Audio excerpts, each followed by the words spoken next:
Hello and welcome back to my channel. This is DailyTech, and in today's video I'll be showing you how to factory reset your Moto G Stylus.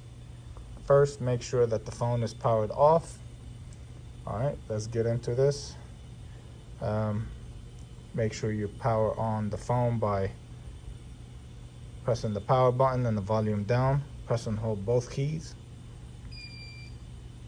Once you see the screen, scroll down to recovery mode. Press the power button to select.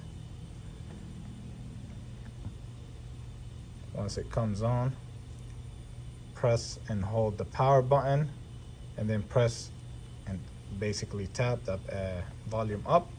Once you see this screen, scroll down to wipe data factory reset, confirm, and that's it. Very easy, very simple. If you found this video helpful, please like and subscribe. Right here, there's the options to reboot or power off. I choose to power it off. Thank you very much for watching. Have a wonderful day.